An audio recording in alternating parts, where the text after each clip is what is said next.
First of all, apologies. I think I'm the only one who's not speaking Spanish. And therefore, unfortunately, I have to give this presentation in English. First of all, I give a little bit of sort of the background to the project, what motivated us to undertake this particular project. The project is really interested in how design governance shapes housing design outcomes. And we study this through the spatial, technical, and social reasoning and evidence that underpins this process, but of course also the differences in outcomes across countries. And we're looking at a sort of a number of countries which I'll mention in a minute. I think from the project team, I think most people are here, apart from Sathan and Oza, who unfortunately had to stay back in England, and another one who doesn't speak Spanish. And then, of course, this project is funded by the UK Arts and Humanities Research Council and also by the Prosit Philosophia Foundation. And we're sort of, as you can see, we're sort of kind of halfway through. So we are kind of still at an early stage. You will see later, Lucia has collected quite a bit of new data. She will show some of it, but ultimately we will kind of analyze this properly over the coming months. So by design governments, I refer to formal and informal tools that are employed by both the government but also other stakeholders involved in housing to influence the kind and quality of supplied housing. And as Matthew Carmona has categorized it, design governance encompasses three key functions: it's guidance, incentive, and control. And our specific focus lies on different forms of subsidized housing, whereby I mean social, public, or affordable housing, which all in some way receive a form of subsidy. And these often, and why we're interested in it is because they often prioritize minimum legal and market requirements and are frequently characterized by large-scale production and standardization. In essence, so what we are interested in is really what a typical minimum dwelling looks like and how to account for differences in design standards across regions and countries. And I'll talk a little bit more about it because, of course, in some ways we feel that standards are quite logical. However, and of course, as I will explain, I think most of you probably know, is actually quite contextual. So what we feel is very logical and it seems like a good standard, in fact, varies quite significantly. And our study includes housing from England, Chile, China, the Netherlands, Switzerland, and Spain. These countries represent common housing systems and economic models and cover the typical range of housing design controls, which of course together kind of determine the variations. So while there's a wealth of, why are we doing this? While there's a wealth of architectural studies that focus on housing design and innovation, these are often disconnected from housing studies and other disciplines, which in turn tend to neglect design-related questions. Whereas, for example, in the 1960s and 1970s in the UK, architects and social scientists closely collaborated to assess the needs and performance of post-war housing. As you can see in these kind of design bulletins that were published by the government. Today, the work has become siloed into different domains of housing studies, which in parts have meant that architects have become marginalized from housing policy discussion in the UK and are often no longer considered essential to policy debates. Furthermore, a significant portion of affordable housing in the UK is planned and executed by so-called volume house builders with limited input of architects, relying instead on standardized house types that you can see here. And what you can see there, for example, is so a typical developer will have a standard house types and will have minor variations according to which tenure they're targeting. So whether it's private, or public or affordable housing, etc. Now, architectural academia is still overly focused on traditional research, often equated with historical studies, and can overlook the significance of practice-led design research, which is crucial for addressing the urgent social and environmental challenges faced by architecture and society as a whole. And this project therefore tries to connect architectural design research and housing and policy studies by providing a design history focused on design governance and by delivering tangible impacts through practice-led research and new data that can ultimately inform decisions-making related to housing standards. And I mean, for example, I myself, I'm trained as an architectural historian, but I think a lot of the work we do tries to really connect back to practice. So the central role of design and regulatory controls, meaning mandatory requirements, so-called regulations, and voluntary good practice, which are typically standards. So that the role of those in determining subsidized housing outcomes is often disregarded by academics, as are the potential benefits of studying regulations and standards to better contextualize cross-national housing comparisons, which are, of course, essential to fully understand the social objectives and determinants of subsidized housing. Now, why this matters is because subsidized housing plays a vital role in all housing markets in the delivery of so-called adequate, safe, and affordable housing, which is, of course, a fundamental objective in achieving UN Sustainable Development Goal 11. And given that access to adequate and safe, affordable housing is widely recognized as a fundamental right, the supply of subsidized housing is essential to underpin this right. And in fact, I would argue that you cannot see a single housing market where that works without subsidy or relatively large policy intervention, because the market cannot regulate that part of the housing sector. While discussions about subsidized housing often revolve around affordability and access, analyzing its multifaceted design-related context is essential for determining whether it meets the criteria of being adequate and safe, or, as defined by the UK government, decent and meeting minimum design standards. Now, our study explores the interrelations between housing histories, policy, regulatory regimes, assessment methods, house types, standardization, lived experiences, home use expectations, and sociocultural differences, as well as the connections to evidence-based design and decision-making processes, because, of course, setting up these standards is supposed to provide evidence to, or underpin policy decisions. In addition, we examine the socio-political agendas and underlie state intervention and responsibility in the housing market, particularly concerning the affordability, quality, and accessibility of housing.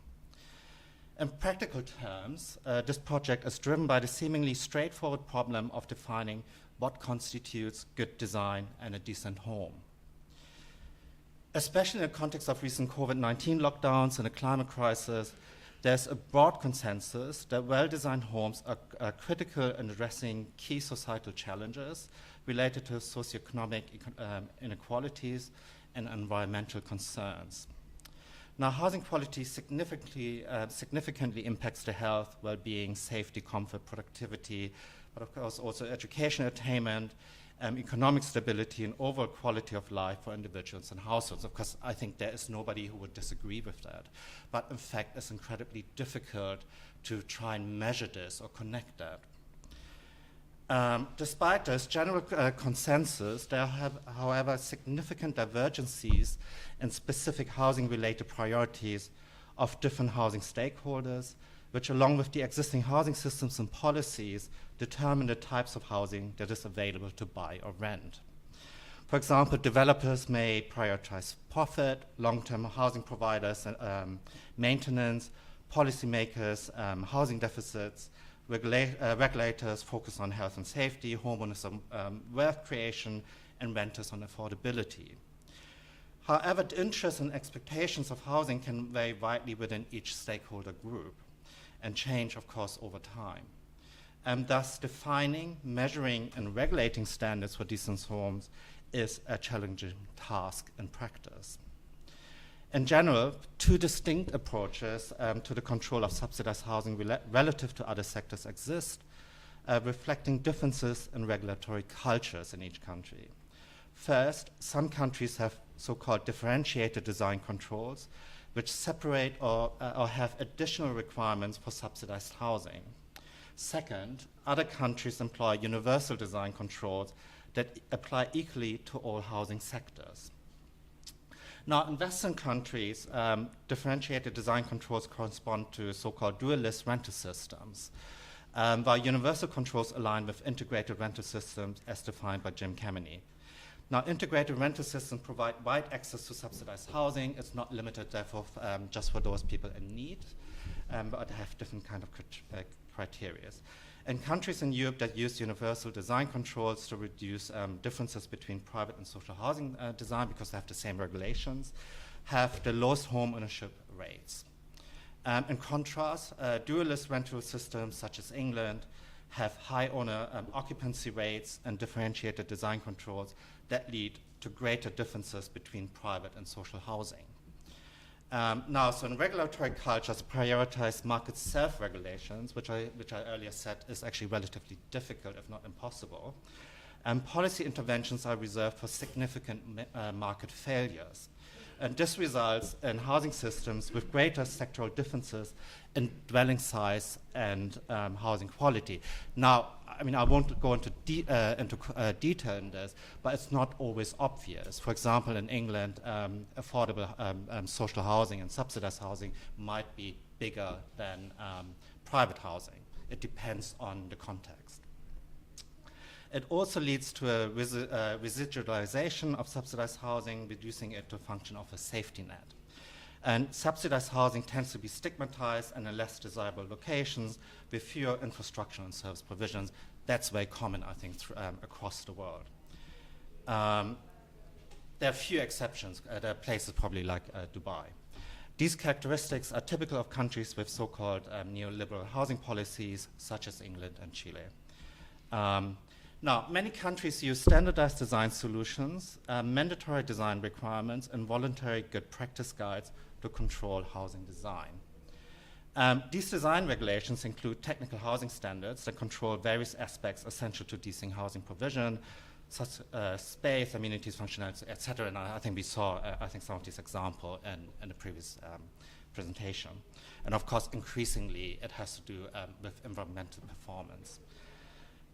So while technical standards may have universal principles at the basis, many are also influenced by contextual and historical housing issues. Now, design controls are specifically influenced by expected household compositions, daily routines, user needs, and broader social and cultural preferences that define what constitutes adequate housing. As a result, existing housing conventions, norms, and procurement preferences shape the type of housing that is constructed. However, these factors are problematically often studied in isolation, and I think what we're trying to do is to look at these kind of different aspects, because of course it is incredibly difficult for policymakers to capture individual opinions, right? Now, so one of the things we are looking at is a sort of, the kind of lived experience of homes.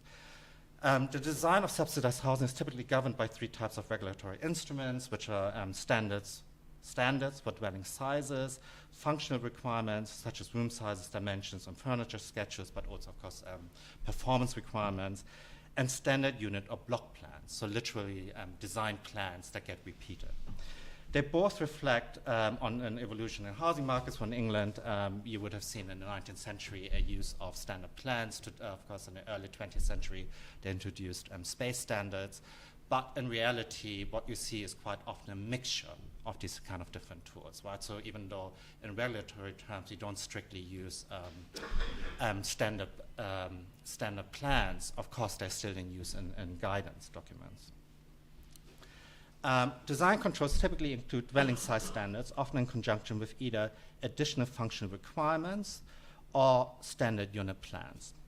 Now, despite being based on universal principles, the combination and specification of regulatory instruments vary between countries and are linked to specific housing market conditions and supply in a given location and time, right? So I think it's never that kind of standardized. In fact, you will see that kind of design governance will, of course, continuously adapt. Housing design outcomes are significantly influenced by technical standards. For example, housing quality is widely equated with dwelling size. The need to generalize the function and use of dwellings and consequently define housing standards emerged in the late 19th century due to the concerns about the living conditions of the working class in England, particularly related to public health. In fact, all the early housing regulations weren't anything to do with buildings, they were public health regulations. With the first council housing London completed in 1900, which you can see there.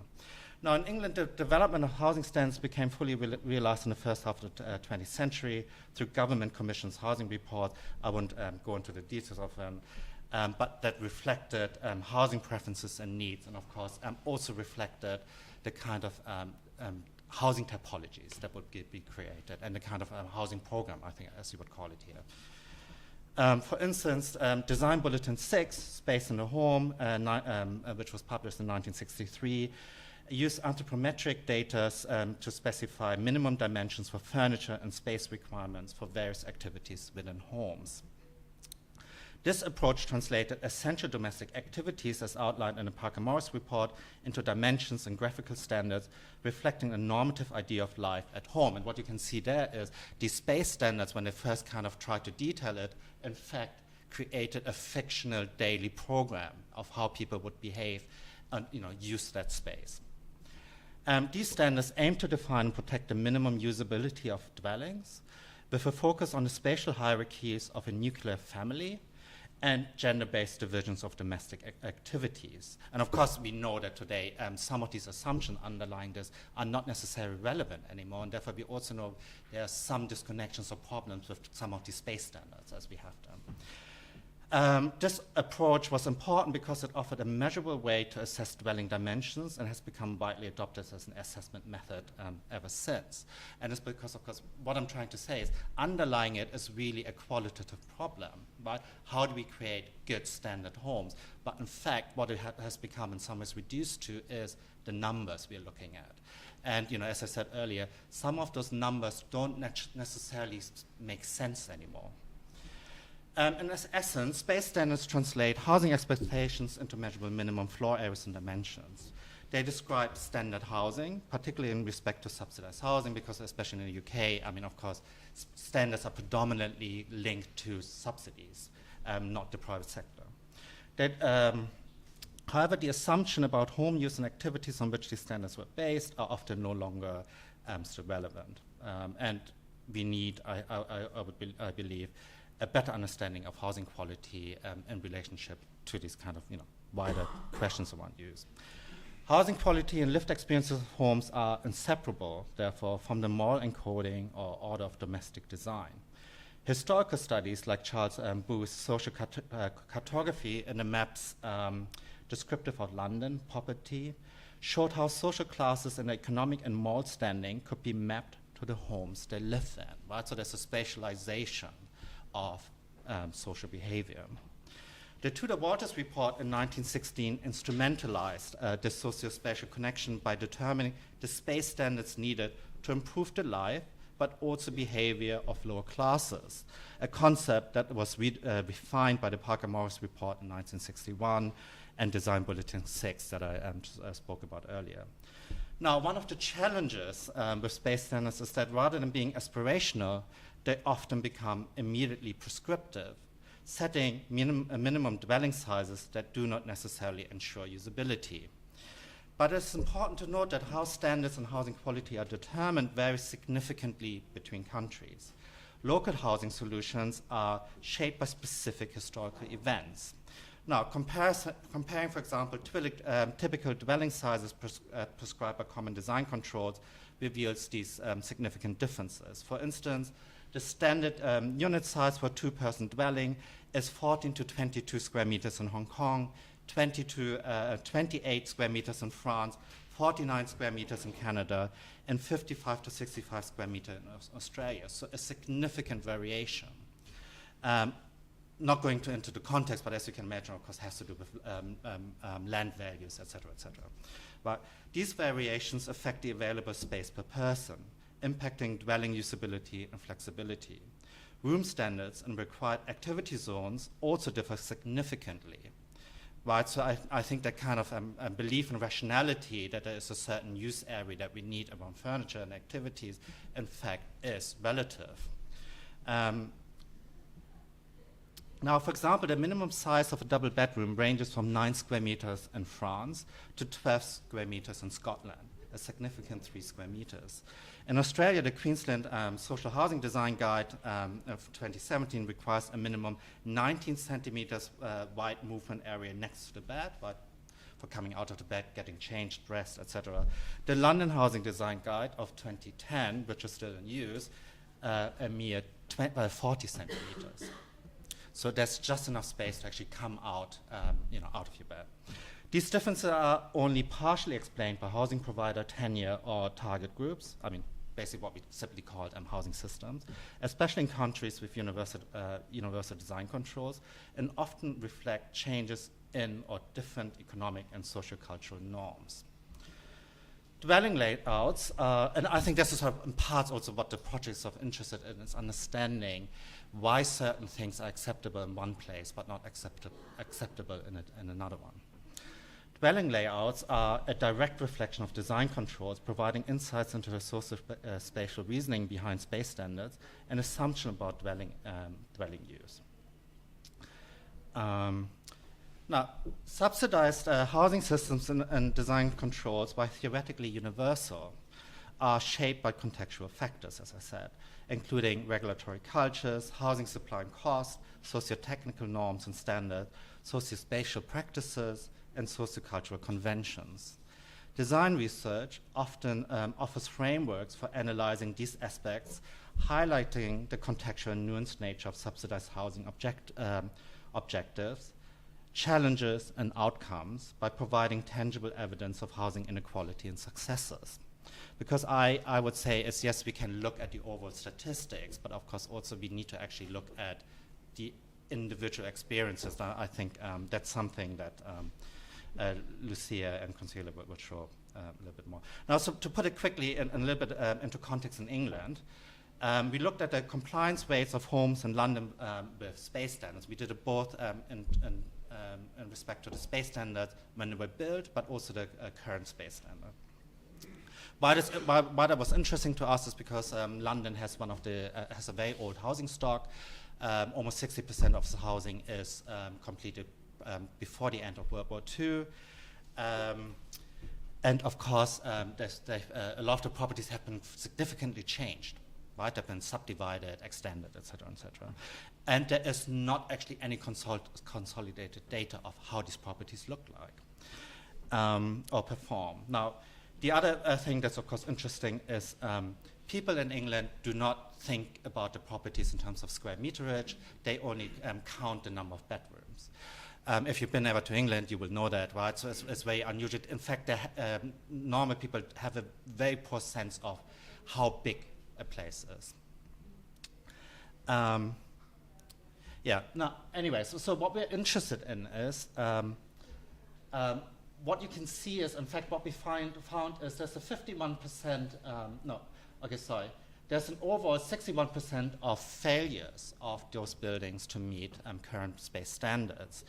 And in fact, 88% of the properties we looked at, and we looked at over 2,000 dwellings, do not comply with at least one of the dimensional requirements, which of course are key to the kind of space standards in England. Now, that sounds terrible. Now, at the same time, the majority of people live quite happily in these types of properties. We also did a little bit more of a national study. So one thing you can see is that might be of interest is only 36% of local planning authorities, in fact, have adopted space standards in England because it's voluntary, right? It's by council to council level. What we found in there is that, in fact, 33% of new affordable housing that was built within the last 3 years fails the national design standard. But so again, very high. But I mean, there are different reasons for it. I mean, one I mentioned is, in fact, most local governments have not adopted the space standard, so they're actually not mandatory, right? But it just tells you. I mean, so you have actually, we're building a lot of housing that actually is substandard officially, right? Now, of course, we were interested in what does it actually mean to the people living in there, right? I mean, to what extent do they perceive it as a problem, or what aspects of it do they perceive as a problem? And we did this study with Lucia during COVID, and we asked them, what is the user needs, which spaces are too small, et cetera, et cetera, et cetera. That's actually not the interesting part, and I think a lot of it probably not that surprising. I'm going the wrong direction, sorry. I think what's more interesting is this, right? Is what you can see is green is, in a way, okay, really simply put, the positive things people mention, the red side is the negative. What you can see is, from the diagram, is if you talk about size of dwelling, if you talk about storage, that's relatively clear. But in fact, a lot of areas, it's evenly spread out. I exaggerate. Of course, it's not even, right? But what it tells you is, in fact, it's incredibly difficult to set clear criteria and say that's what matters to people. In fact, it varies hugely.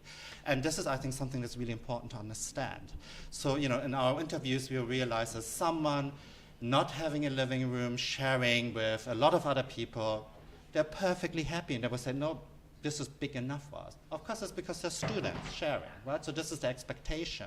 At the same time, you will find a professional couple having 2, 3 spare rooms. They will also say that's about just right?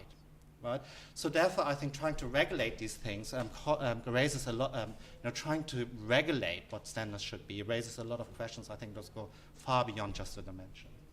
Anyway, one of the things that we really thought was interesting that came out of the interviews, when we did sort of a follow-up of 50 interviews, in fact, Lucia did this, was one thing when we talk to people, what is design, they don't mean the same thing that we mean when we, as architects. In fact, one of the things that I thought to me was the most interesting thing is it was when we spoke about design, it was for them the ability, or what I call an agency, to make changes, meaning that they can actually adapt the homes, right? Now, it's a particular problem in England because when you rent, typically you're not even allowed to put a nail in the wall. And if you do so, that will be very expensive because they'll charge you for repainting the wall. And therefore, you can see, I think we also need to look at a longer perspective that is not just about housing supply and delivery, but also, of course, how people live and use their homes and what their expectations are to create, I think, decent homes. Oh, sorry, I should have really showed this slide. I don't know how much time's left. Almost done, sorry. Now, I would say the challenge of subsidized housing frequently centers around the dilemma of striking a balance between providing a long-term supply of decent housing and making it affordable at a large scale. This balance tends to emphasize quantity over social agendas, housing quality, usability, or functionality. As a result, technical requirements and performance criteria, such as dwelling sizes, occupancy rates, and room sizes and functions, storage and circulation provision, etc., become the primary means to evaluate housing performance and design quality.